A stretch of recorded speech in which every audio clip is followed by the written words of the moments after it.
Good evening and welcome to the Ombudsman program. My name is Diane Welborn. I am the Ombudsman and I'm going to be your host for this evening's program. I'm delighted tonight to have with me in the DATV studios 3 guests who have extensive involvement with a program in the Dayton area, partnering Dayton area churches and Dayton area schools together for the purpose of improving and enhancing education. The program is called the School Church Partnership. So without any further explanation, I'm going to introduce my guests and we'll start talking with them. First, I have with me tonight Reverend Paula Bowser, and Paula is with the Trotwood Church of the Brethren. Thank you very much for giving of your time tonight. I appreciate it. Thanks. I also have with me Donna Templeton, who is a member of the Prayer Garden Church of God in Christ and is very involved with the School Church Partnership there. Thank you also, Donna, for coming tonight. And then last but not least, I have with me Mr. Jim Henry, who is the coordinator of the School Church Partnership. And I won't go into saying now how extensive it is because that's a part of the questions that we'll let him answer. So thanks to all of you for coming. Welcome. And I'm excited to get to feature this program tonight because it does so much good in so many areas across all of Montgomery County. Jim, I'm going to turn to you first as the coordinator of the program to tell the viewers tonight a little bit about the program, a basic description, who's involved, how did it get started, and I'll follow up, but I'll let you get started. Thank you, Diane. Yeah. I'm a retired Dayton public teacher, coach, and counselor. I did the whole 9 yards, and I retired back in 1999. In 2001, I saw an ad in the paper from Westminster Presbyterian Church, and they were looking for somebody to take over a position in running the partnership that they had established back in 1996 when they decided to collaborate with the Dayton Public Schools. Back in the mid-90s, Westminster's Mission Committee was looking for something they could do to reach out to the community. And at that time, I think Westminster was involved in many mission opportunities, but they felt that they were not involved in any of them personally enough. They had 30-some partnerships or missions, and it was almost a United Way type of giving. So they thought, how can we be more involved personally in mission here in Dayton? And they saw the plight of the Dayton Public Schools and decided to reach out. And so one of the closest schools to the church was Van Cleve Elementary School. So they approached the school officials and a partnership was set up, and so they did some tutoring and I think maybe a teacher appreciation luncheon, but it was so successful and they started adding more activities that fortunately for me, they hired me in 2001 to take over and to run the partnership and also to share the model with other churches and schools. And that has been a really fun part of the job. Well, good. So you've been with the program since 2001. It doesn't seem possible, yes I have. Time goes very fast. Before we come back and talk about how the partnership has grown, let's let Paula and Donna say a little bit about how your churches decided to become involved in a partnership with a local school. Okay. Do you want to go first? Well, okay, sure. Go ahead. We actually started in 2007, and how I actually came into the knowledge of the School Church Partners was through a radio station. I was actually listening to a local radio station, and it was Dr. Tony Evans that was talking about the National School Church Partners program. And with that, I started asking around to see if there were any local setups. I talked to a coworker, Yvonne Isaacs, who's very involved in school board, and she directed me to Mr. Henry. And so that from there, we began the partnership with World of Wonder School, elementary school. And that was how it all started. Our pastor had actually challenged us to come up with some outreach initiatives. And when I heard that, I thought that was perfect. Well, good. I'm glad to hear that story. Paula, what about the Church of the Brethren? Well, Jim came to our church and visited our church board. He had worked, I think, with Amy Messler, who was the pastor at Trotwood before myself.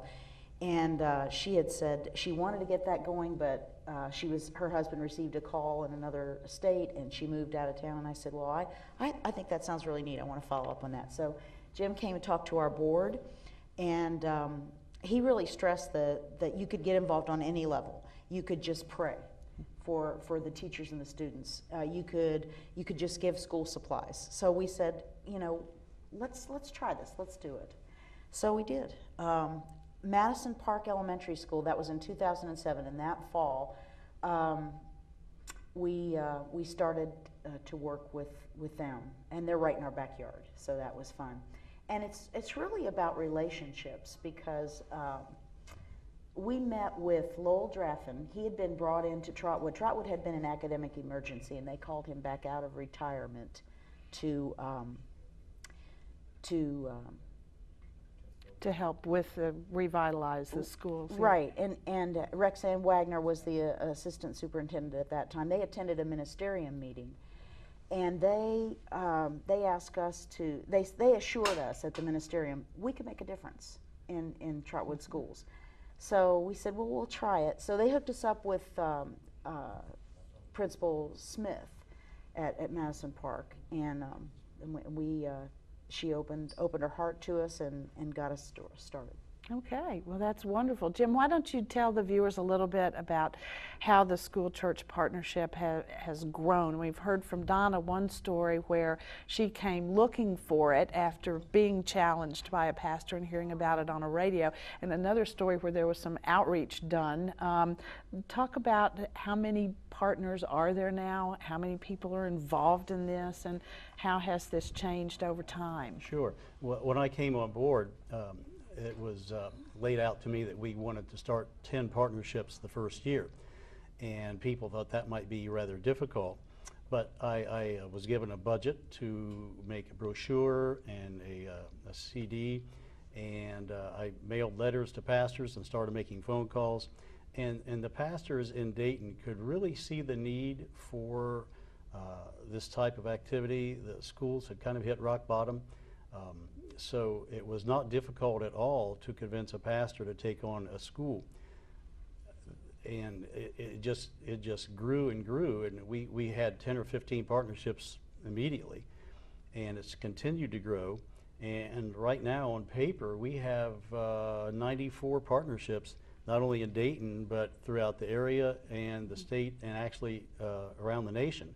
We have a website that I'll tell you later about. Thank you. And we do get hits occasionally from people from all over the country. In fact, in the last several years, we've had partnerships we've helped establish in Oceanside, California, and in Cape Cod.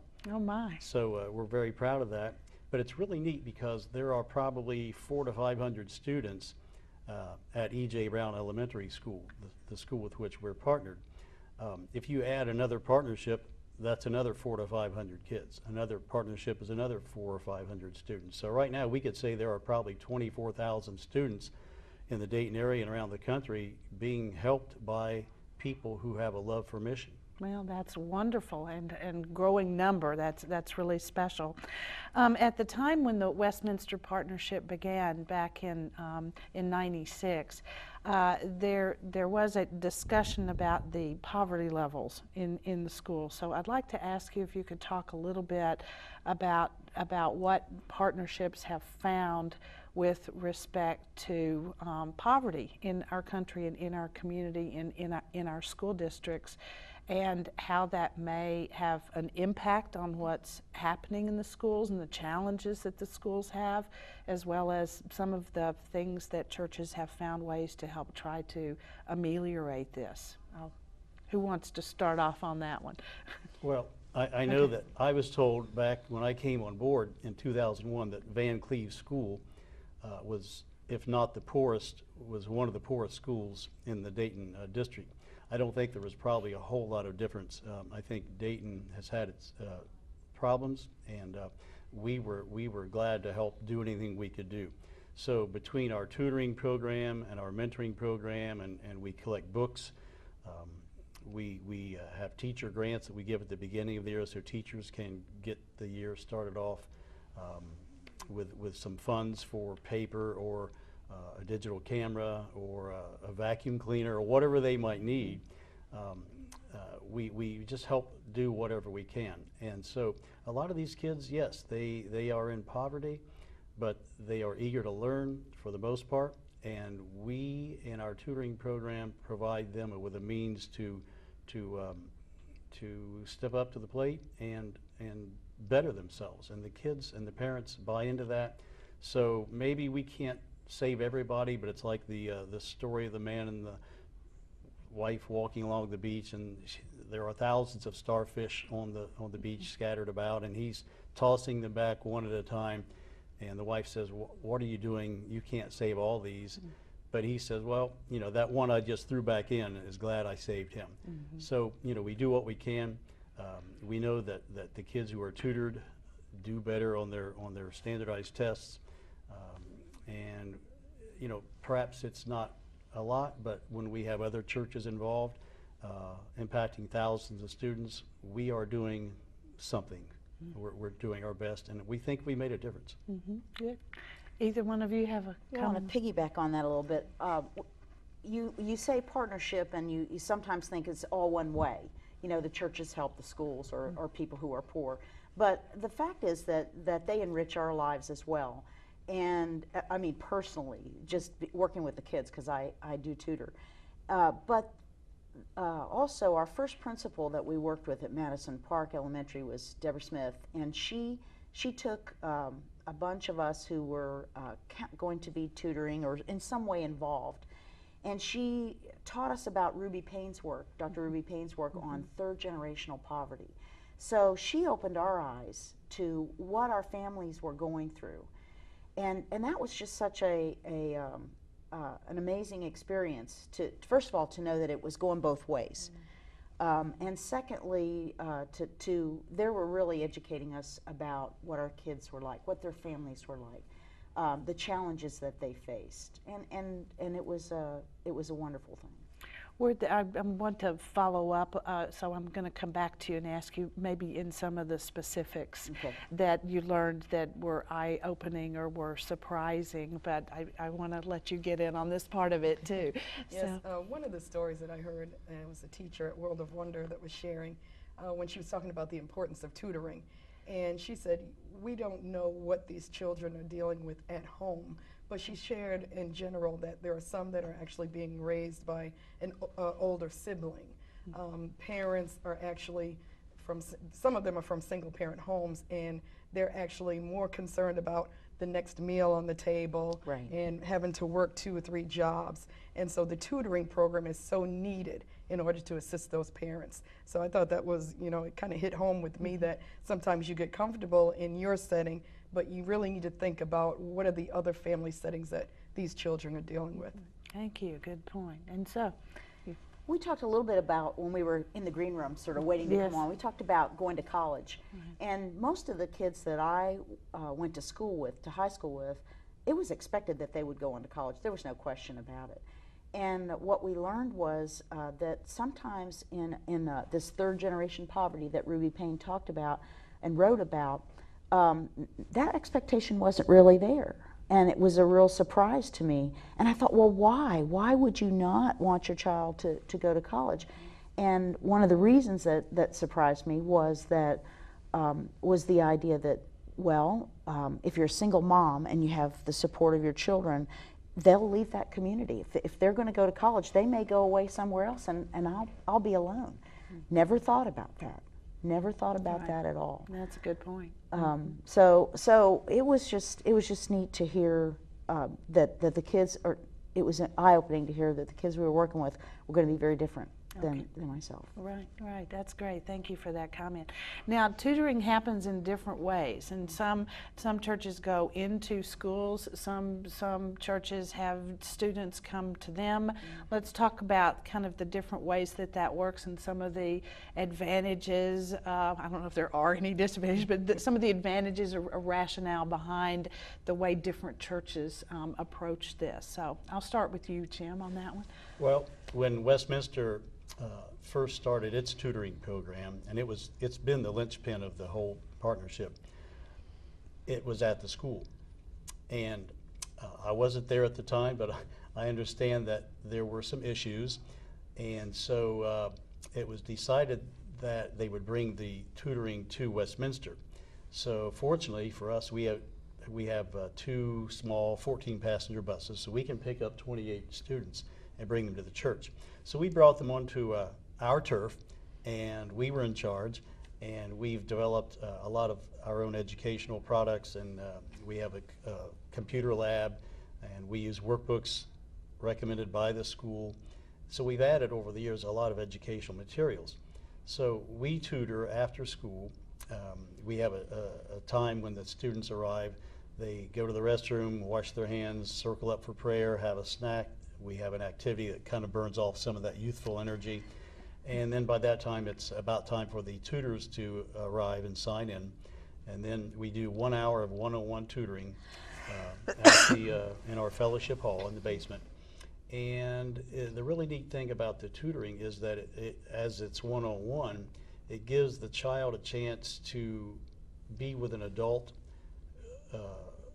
and that one-on-one attention often does not happen at home when there are 3 or 4 siblings, and cannot happen with a teacher with 25 other students in the classroom. So it's just a really neat opportunity for, in counseling terms, for a congruent, self-actualized adult to do that active listening thing with a child. And some of these kids just need to come and vent and talk about what happened at home last night, because mom may be a crack addict and dad's in jail, and they were picked on at school.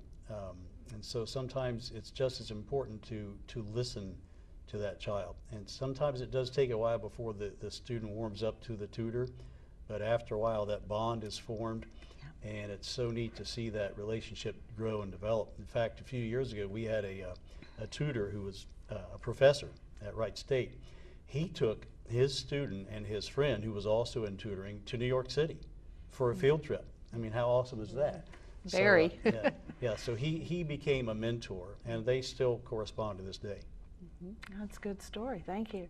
Donna, what about the way your church involves with the school? Yes, our church being a smaller church, we didn't necessarily have the setup that Westminster was blessed to have, but we were able to go into the school. So at World of Wonder, for example, we actually had time slots where we would go to the school.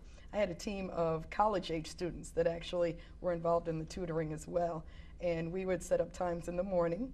And I have an employer who's very understanding and would let me do some of that tutoring even during the work hours, which really helped out, and we made it up along the way.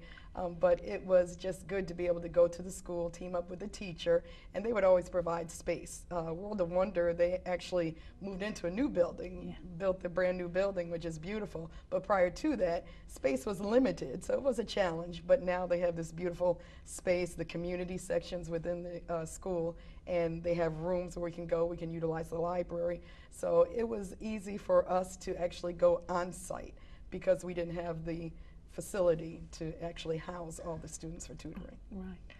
And Paula, how does your church work?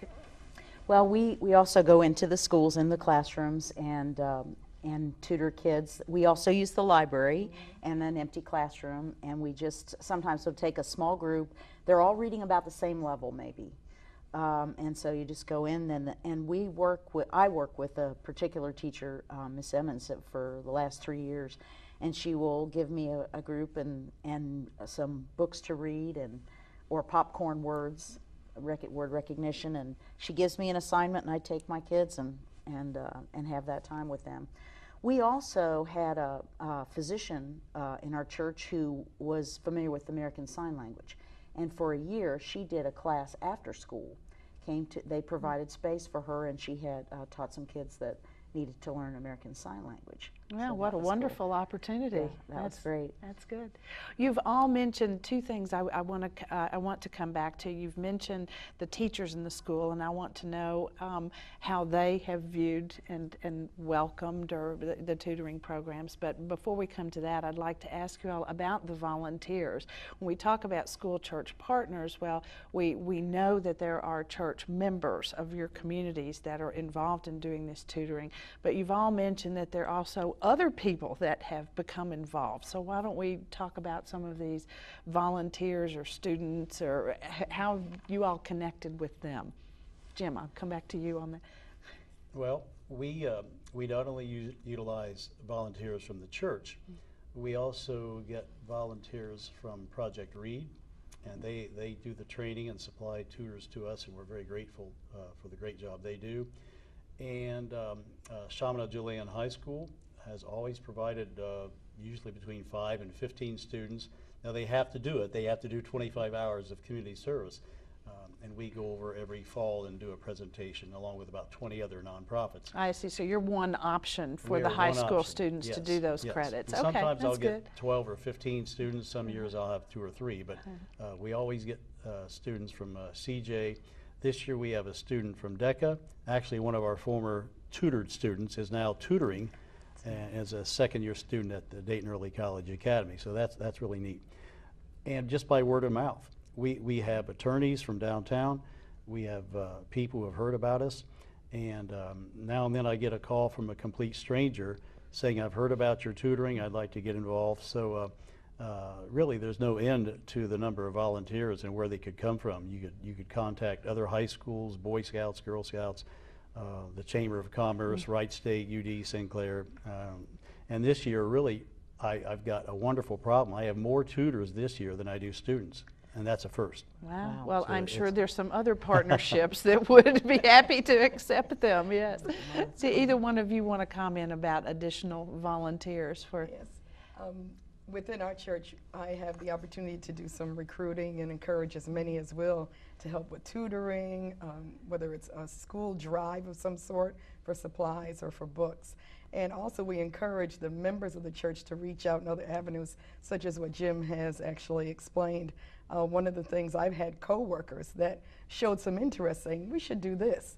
And so one year we actually had a book drive for Dayton Public Schools at my employer who approved it. And it was amazing, the turnout and the response that we got. We were able to collect over 600 gently used or new books. Wow. And Wow, that's actually presented a check also for $600 to the Department of Public Wow. Schools. So it was interesting to see, even though it may start at the church, it can branch off into other areas wherever we as members of the church may touch. Well, that's great.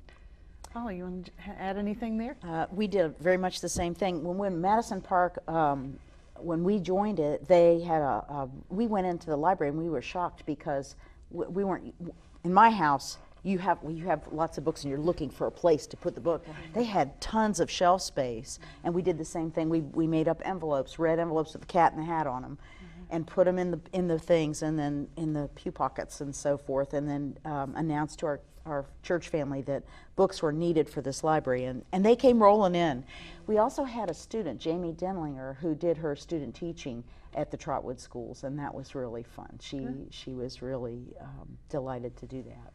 Well, what might you all say to some of our viewers who might be moved to volunteer as a tutor, but might be a little bit concerned about whether they are up to speed still on their math skills or something about, some hesitation? What kind of orientation, what kind of training, what kind of support do you all give to your tutors to help with any of that beginning anxiety where it might exist?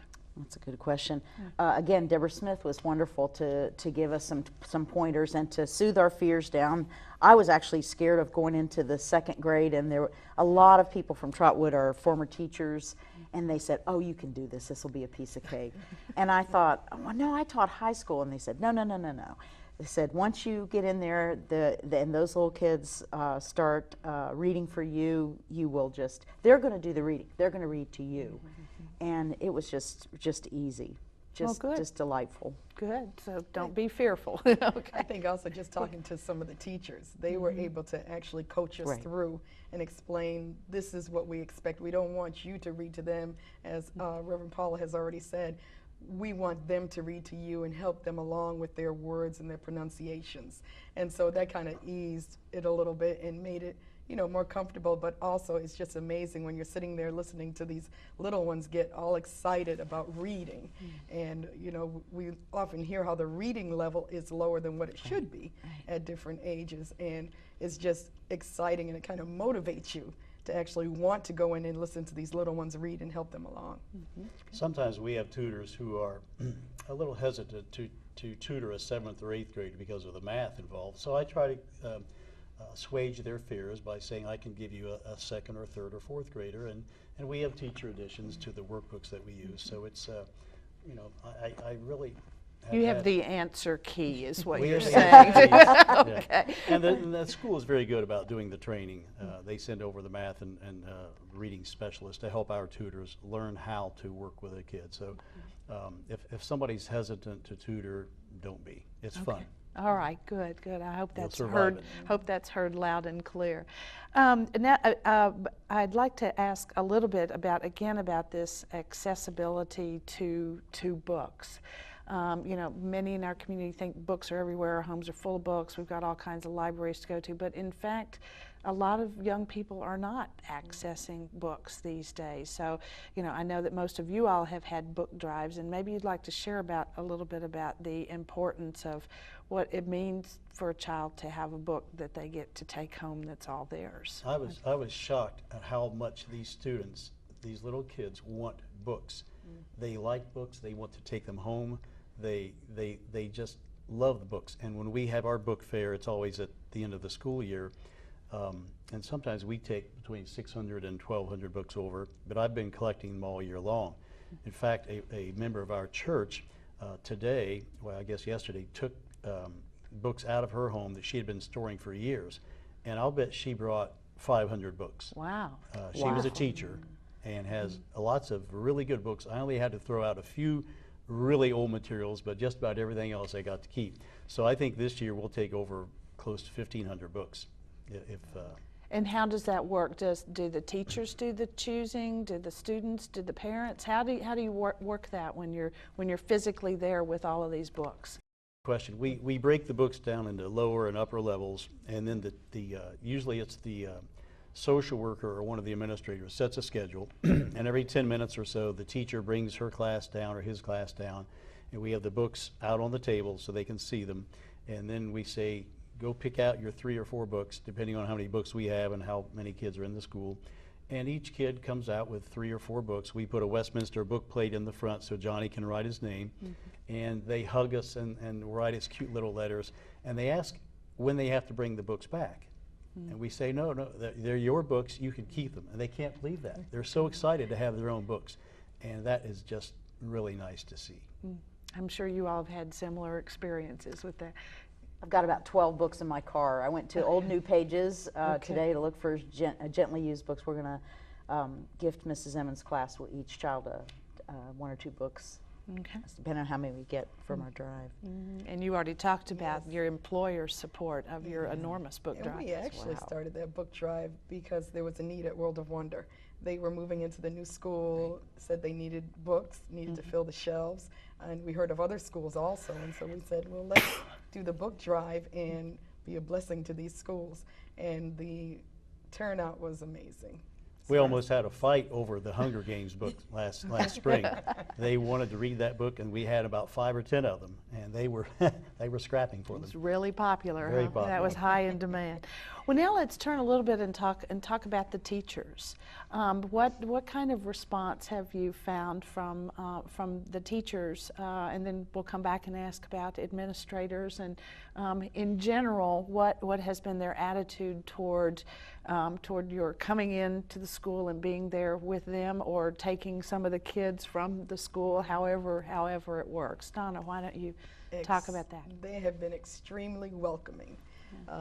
I know I've worked with teachers at World of Wonder, and they were ready when we got there. Okay, here are the assignments, here are the children that you'll have today. They have been very well prepared, very excited to see us coming, welcoming of the help. And even we've dealt with some of the special ed classes and reading to them. They were just very welcoming, very encouraging. One of the special ed teachers actually shared a story with me. She said, you know, when we read, we used to have the nursery rhymes, and we'd memorize the nursery rhymes. And she said, you'd be amazed at how many children don't even know the nursery rhymes. And so when we can get volunteers to come in to help us, it's just something we welcome. So we have met with nothing but open arms. That's nice. Jim, oh, Paula, go ahead. We were a little nervous about that, actually, and we made it clear that we would do whatever they want. If they just wanted us to staple papers, you know, we didn't want to impose on them. They have enough to do. Right. I mean, 27 second graders. Think about it. It's a little overwhelming. Wow. And then we thought, well, would we be a burden? You know, we'd be in there and under, but no, that hasn't been the case at all. I've worked with Mrs. Emmons for the last several years, and she's always ready. Like you said, on Thursday, we always go on Thursdays, and so she's got her groups that she says, okay, you're going to go with Mrs. Reinhardt, and you're going to go with Pastor Paula, and she's got it all set out. So we're ready to rock and roll. That's good. And your Well, experience? the teachers at E.J. Brown really appreciate all that Westminster does for them. Again, we give teacher grants at the beginning of the year and workbooks and teacher appreciation luncheons, and they just know that if they need something, they can call us, and we'll try our best to accommodate them in any way we can. Again, our tutoring program is at the church, but in years past, we have had volunteers who go into the school and work with a teacher once a week or twice a week, and the teachers love that. Yes. When my wife taught school, she said she would have just died if she could have had some consistent volunteers who would come in and take Johnny into the hall, do a makeup test, take a small reading group. They love those volunteers who come in and help, because they really, with those big classes now, they do need help. So the teachers appreciate it. They give us thank you cards all the time. They know that the churches are there to help, and they just are wonderful people. And the administrators as well. How, you know, we're moving up the level there. I don't think I've ever had a principal turn us down when I say, hey, I've got a church that's interested in partnering with you. Bring them on. Good. They have needs, and the churches are willing to step up and meet those needs any way they can. So usually when we establish a partnership, I would sit down with the principal and the pastor and say to the principal, what are your needs? And 19 times out of 20, it's tutoring because of the Ohio Achievement Assessment. And then if the church can meet some of those needs, great. But again, the idea is to start off small, take baby steps. If that means just praying at first, that's what you do. Maybe some school supplies over the summer, and that's fine. Maybe collect books over the course of a year, that's great. And eventually maybe you can tutor or mentor or do some of those other things.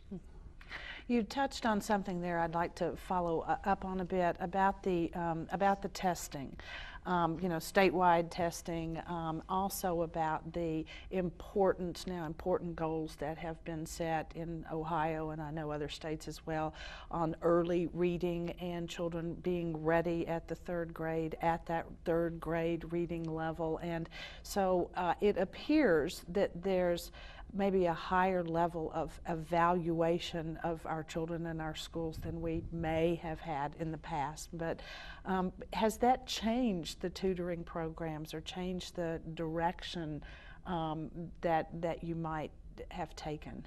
Are you doing things differently? Yeah, I think it has.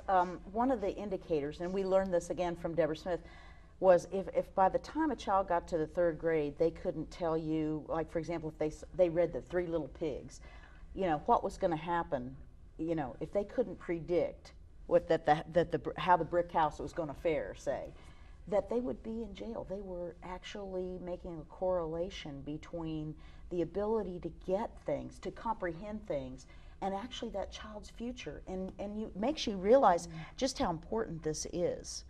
And so when Miss Emmons gives me some material, she says, make sure they understand what they're reading. Not just that they can say the words, but that they get it. And so I really concentrate on that. I know it might mean everything to a child. Right. Can they get it? Change their whole life. Yeah, I have to agree with the whole reading comprehension was definitely an emphasis when we were planning and working with the children around the Ohio testing. They wanted us to make sure that we were using the samples, and they were designed to go through and test them on reading comprehension. So I think that was critical. And some of them really struggled with it, but the more and more you worked with them, it seemed like the easier it got for them. The but practice with the practice test. over and over. And that one-on-one, because a kid can get lost. Yes. If you just have 3, you'll know whether they understand it or Right, not, because you have that time with them. Right, exactly. Anything? Yeah, Any well, thoughts on we that? use workbooks recommended by the school, Keep on Reading and Count on It. Right. And so they follow all the Ohio Academic Content Standards. And so our tutors use those. And of course, we have a little workshop at the beginning of the year where the people from the school come over and help our tutors with those workbooks and how to use them. So we've been fairly consistent in the usage of those workbooks over the years, and we think they do very well. So we're pleased. Well, then, our children are being evaluated that way. Do you all get, for example, year-end report? Do you get scores for some of your children, or aggregate scores on your children to see, what kind of difference is being made? Are you measuring yourself, and how does that happen? I don't know the statistics. I can just share one little story that would point to a larger thing. I had a young boy that I tutored for a whole year at Madison Park for whom English was a second language. His family all spoke Spanish at home, and so he really struggled to come in and not only, just to catch up with the other kids, but he's going through a whole translation thing.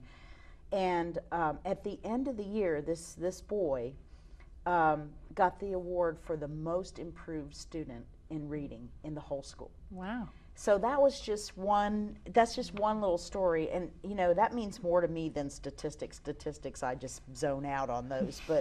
But to know this child, improved that much, and that I was part of that, wow. And I'm sure he and his family were very proud as well. Oh my goodness, it was a big deal. Oh, It was a big deal. How do your tutoring programs, or how does the school church partnership kind of relate to the importance of testing and how that works?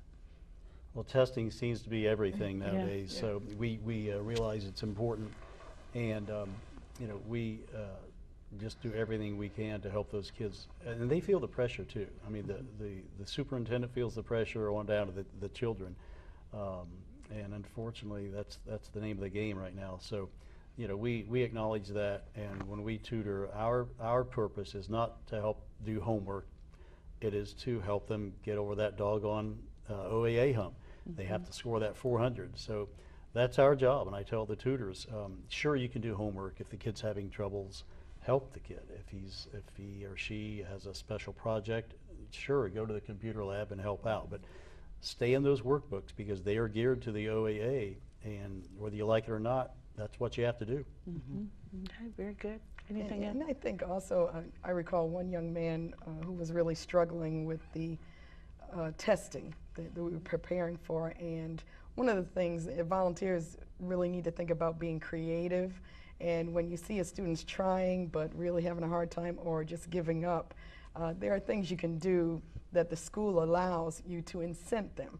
And so that's what we came up with, a little incentive program, and there weren't huge gifts or anything, but some little reward system so that they would be encouraged the next time to do a little bit better. Well, we all had the gold star system and whatever. That's good. That's great. We're going to add. We have something called a math fact challenge that Sally Dyer, one of our tutors, started a few years ago, and a lot of our kids are not up to speed on their multiplication tables and their basic math facts, and so we have worksheets and tables, and we allow the students to take a final exam, and when they get 100%, there are 100 questions, when they get 100% in 7 minutes, then they get a big candy bar, and that seems to be a really good motivator. And they are learning their math facts. Good. Food helps. Chocolate. Yes, Chocolate. that's right. Now let's talk about your involvement with parents and with families, and in your different programs. How are you relating to the parents, and what kind of response are you finding from them? I'll let any of you start on that one. Well, we in particular didn't really touch the families as much because we would go to the school, but I did attend the parent-teacher meetings at the school, and I think they call them POW at the World of Wonder School. Yeah, okay. But the parents of World of Wonder, they actually were in those meetings, and we would explain what we're doing as school church partners, and they were very receptive of it. Some realizing and even coming to us afterwards saying, we really need the help, appreciate what you're doing. So the parents were definitely very supportive. Good. We had an opportunity to serve their thankful dinners Thankful dinners. Thankful dinners. They don't Okay. call it Thanksgiving dinners. Okay. They call it thankful. All So, right. so our church members came out, and some of them that wouldn't tutor would come out and serve meals. And then they had an ice cream party at the end of the year to celebrate, and we came out and served for that. One time they had James and the Giant Peach. They had a play in the evening. Everybody dressed up, and so we got to meet the families of some of the students that we worked with, and that's it good. was great. That's good. And then one little boy had, he was holding his paper like this, and we realized that he could not see. So we got in touch with the mom, and she said, you know, back to the poverty thing, you know, she said, I have a car payment, I've got, you know, bills to pay, and I just can't afford these glasses. So with their permission, we, in the school, we got it so we could get down and get him an eye exam and get glasses. So that was a real opportunity to intersect with parents and what they're up against, Right. and to make a difference. Right, and to really change a life. I mean, when you Absolutely. improve vision, all four of Yeah, us they're here are not- wearing glasses, so Right. yeah. They're not going to pass those tests if they can't, if they, you know, Right. if they can't see the words on the page. Right, exactly. That's a great story. Then tell our viewers some of the other add-on programs. You've kind of mentioned a number of them through here, but in working with school church partners, I've heard of different. You've mentioned teacher lunches and you've mentioned in-school grants, but I know that every partnership has its own kind of unique programs that they do that bring the community into the school and support the school community. So why don't you say a few words about those? Go ahead. I just spoke, so I don't know if I can speak. No, you're okay. We had a problem that they said, well, it wasn't possible to take our kids on a field trip to the Boonshoft. We thought, well, let's take them to a museum. Wouldn't that be great? And so there were enough problems there, whether they were behavioral problems, transportation problems. They said, we can't do that. And we said, well, if you can't bring Mohammed to the mountain, let's just bring the mountain to Mohammed. Mm-hmm. So we contacted the Boonshoft Museum, and there was a lady who brought dinosaurs, a dinosaur exhibit from the Boonshoft Museum into the 5th grade at Madison Park Elementary School, and she was fantastic. She had a timeline. She memorized every kid's name, just every student's name, just as quickly as that, and had things that they could dig through for the bones. I mean, it was just unbelievable what she did. So that was probably one of the most exciting things that we got to do. Oh, well, good. Very creative in Yeah. finding a way to get that museum input, even though it couldn't go the other way. Right. Yeah, Jim, what are some of the... We try to stay in touch with our tutored students through the summer. So we have summer camps, summer day camps. We've taken kids to a horse camp near Spring Valley, Dayton Dragons games. But this past summer, for example, we had a 3-day day camp, and the theme was Going Green. So we went to the solid waste district and saw lots of garbage, and we went out to the Weggers and Garden Center, Allwood Farm.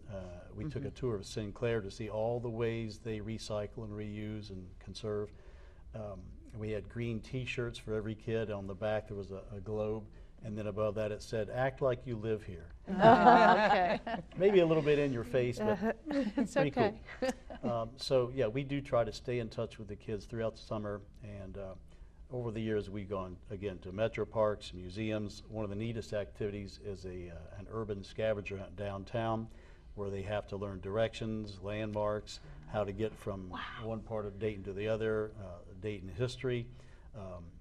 We took the kids to Courthouse Square and looked at all the art at the courthouse, and we went up to the top of the Kettering Tower and showed them where Fifth Third Field was and where the church was, and it was a different perspective of downtown Dayton, and they really love it. I'm sure they do. Those are all kinds of exciting. And basically you're using what's available in the community to further that education and help them learn more about their community. And you all? One of the things that we try to do is touch base with them in their activities and what they're doing. And World of Wonder does an outstanding job of added activities as far as they have a dance team after school and a choir. They do all kinds of programs. So in particular, we would make sure that the students were seeing us in their program. So when they're up doing their speeches or singing in the choir, we were making sure that we were there at their program. So just being that presence outside of the classroom, showing that we have interest in them personally.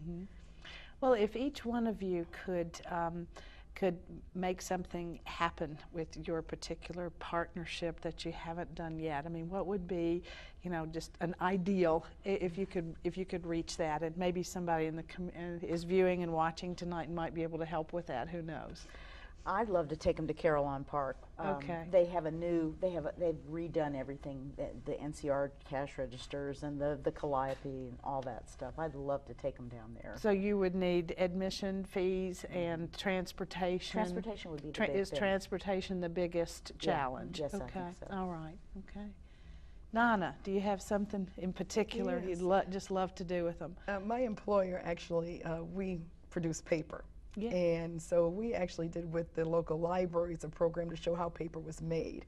And so I would like to bring that program into the school. It was very educational for them to see, from taking a napkin, putting in the blender. This is like our setup since we didn't have the actual machine there, but actually taking that, making pulp, and then how it goes into a paper form, and that whole education of the paper and turning into the books, the printed material. So I think just being able to bring a program into the school like that to educate the children would be ideal. Well, that's a wonderful example, and maybe y'all can do that in Trotwood and in Westminster too. That's great. Jim, are there things that you've seen through your coordination of all of these partnerships, particular creative things that you think that these churches would love to do if they could just get over some hurdle? Well, I've been at this about 11 years. I think I've seen it all, and some of the churches have some very, very wonderful programs that need to be shared. But one thing I wanted to say, that if I had my druthers, we've taken our kids to the museums and downtown and to the ball games and so forth. But my wish would be, this is going back to your other question, would be for every kid that we have in every school to have a loving family. We had two brothers once, years ago, who were the meanest little kids you've ever seen in your life. They were fighting with each other. They were fighting with the other kids at tutoring. And mother was a crack addict, and I think dad was in jail. They lived with grandma and grandpa. They were doing the best they could. Grandpa was diabetic, and there was another sister living there with her baby. Just a really tough situation. These kids were mean. My wife and I told them that if you behave, we'll take you to the spaghetti warehouse for dinner. And they did. They behaved. We took them to the spaghetti warehouse, and they were perfect little gentlemen. But one thing I want to tell you about is that one day in our reading in our chapel, Reverend Leupold was reading a story to the children, and my wife had to sit between these two boys, and because they were misbehaving. But as she sat between them, they put their head over on her shoulder and just settled down, and it gets to me because these kids needed their mommy.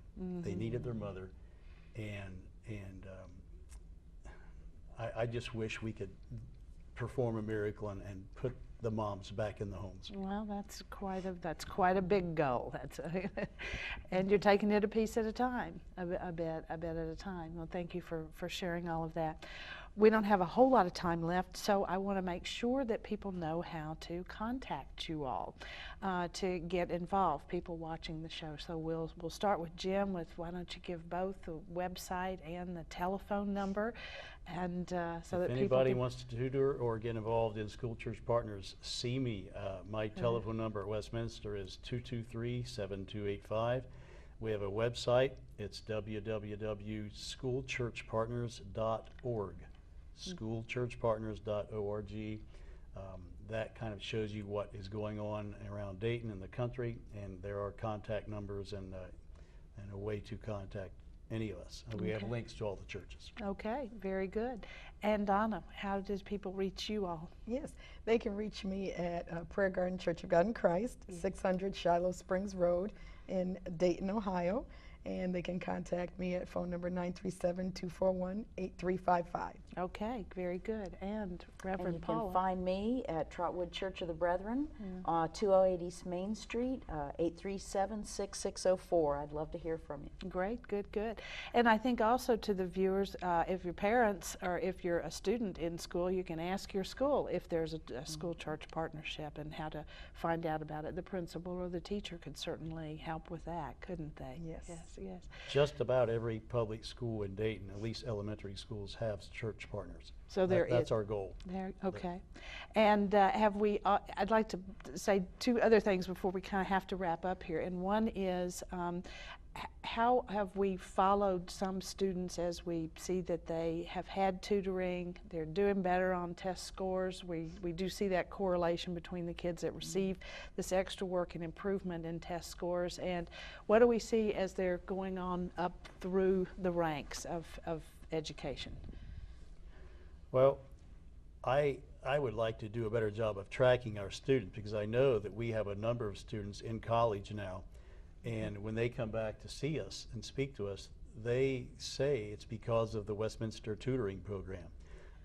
We try to encourage all of our students just to do the best they can, to go to whatever high school they wish, but we do try to determine if the student has that inner drive. We try to shuffle them over to DECA, the Dayton Early College Academy, or to Stivers, but it really doesn't matter as long as they go to school and apply themselves, so they can become contributing members of society someday. But a number of our students do go to DECA, and we know that the track record of that school is excellent. About 100% of their kids go on to college. So I do know that many of our former tutored students are in college at UD and Wright State and many other places. Because DECA is a program that combines high school with some college They can earn together, college right? So the credits kids while are they're already there. getting some college. Yeah. Have you all been able to track some of your tutor students? It's hard to Not keep yet. up We've with been you. in 5 years. Yes, so, okay. And we're all right. second graders, so yes, you are. we haven't Yeah, got there. they hadn't Same gotten. here. They haven't grown that. That's right. grown that much yet. Then okay, great. We have a short time left, so I'd like to ask each of you if there's something that you'd like to leave the viewers with about your tutoring experience and your school-church partnership. Just like to hear your concluding thoughts. I'll start with you. I guess you talked about the administrators. Everybody knows us now in Trotwood schools, and they call us their angels.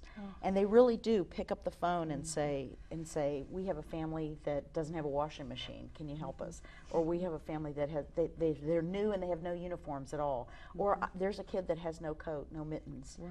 Can you help us? And we are so happy to be able to step up. We can't do everything people ask, but boy, I'd say 98% of the time we can help. And Good. we just love it. Well, congratulations. Good work. Donna. I think one of the things as a church is to remember we're here for the community, and we're looking to better the homes, better the schools, and then therefore better the community. And so I think one of the things as a church, we have a responsibility to be there, to be that support system. Not everybody has that real strong support system at home, and the church is there for that reason, to be that support system and to help them to progress through the various grades and on to college. So we want to be that support system. We've actually helped with Thanksgiving baskets, and we're doing the adoptive family for Christmas. And so we want to be that support system. So we're encouraging other churches to join us and be that support system to the schools. That's wonderful. It seems like there's no end of the variety of projects that I'm hearing about tonight. Very interesting.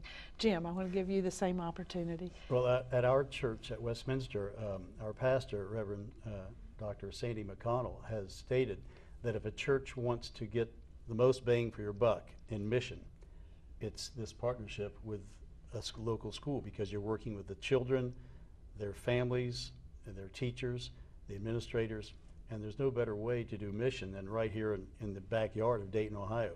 You don't have to go halfway around the world to be effective, because these kids in Dayton need us, and there's no better way to do it than through a school-church partnership. Well, that's great. Thank you all very much. It's been an exciting time to hear about all of your activities and the positive impact that you're making. So thank you for your involvement and for all of those other school partnerships out here that couldn't get on the program tonight, because you know they're all doing well. I'd just like to thank the viewers also for watching this evening, and if anyone needed a phone number that they did not get, they can certainly contact us at the Ombudsman's office, and we would be able to get you in contact with the School Church Partnership and Jim Henry and the work of that program. So thanks to the viewers for watching. Have a good evening. Good night.